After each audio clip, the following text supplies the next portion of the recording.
Mon logement n'est pas décent. Eh bien, le locataire n'a qu'à partir s'il n'est pas content.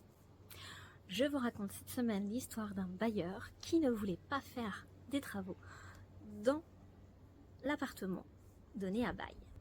Le 8 novembre 2013, Monsieur D loue à Monsieur et Madame R un appartement 4 pièces au loyer de 760 € dans la région de Sète. En 2015, Monsieur et Madame R, qui vivent dans cet appartement avec leurs 3 enfants, déplorent des problématiques d'humidité.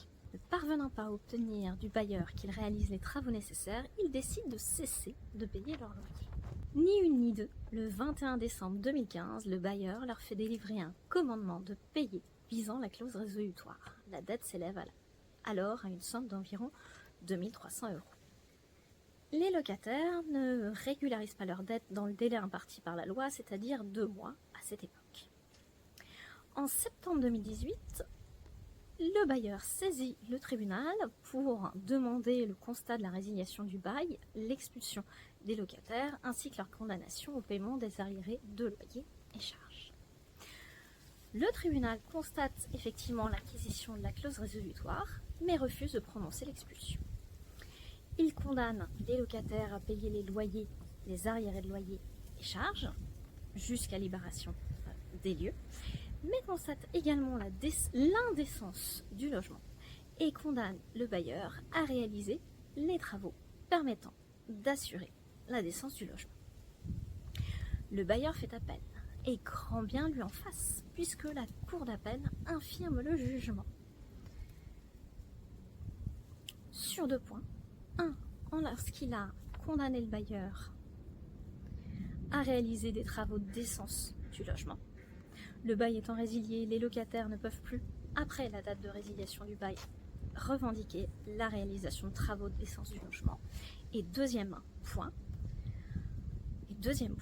il infirme le jugement, ce qu'il a condamné le bailleur à des dommages et intérêts. La cour d'appel estime en effet que le logement était décent à l'entrée dans les lieux en 2013, que le bailleur a fait des travaux en 2017 et que donc il n'y a pas de sujet d'indécence du logement, en tout cas d'indemnisation qui serait due.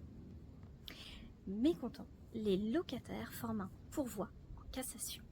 Ils plaident que le bailleur est tenu de leur délivrer un logement décent pendant toute la durée du bail. Et les rapports démontrant l'indécence du logement ou une indemnisation leur étaient dus. À votre avis, ont-ils obtenu gain de cause ?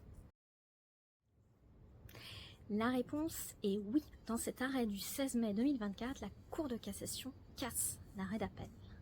Elle rappelle que le bailleur est tenu d'assurer un logement décent à ses locataires pendant toute la durée du bail. Ici, des rapports ont mis en évidence l'indécence du logement à un moment où le bail était encore existant. Les locataires ont donc droit à une indemnisation. 2 conseils. Suspendre le paiement de son loyer n'est jamais une bonne idée. C'est le plus sûr moyen d'aboutir à une résiliation du bail. Alors, comment fait-on ? On saisit la commission départementale de conciliation pour obtenir un avis favorable qui va inciter le bailleur à faire les travaux. Et si ça ne suffit pas, on saisit le juge des contentieux et de la protection. Et deuxième conseil, le bailleur doit entretenir le logement en bon état de réparation pendant toute la durée du bail. Seules les petites réparations sont à la charge des locataires. Si cette vidéo vous a plu, je vous invite à la commenter, à la liker ou la partager. Vous pouvez également vous abonner pour voir toutes mes vidéos. Quant à moi, je vous dis à la semaine prochaine pour une toute autre thématique.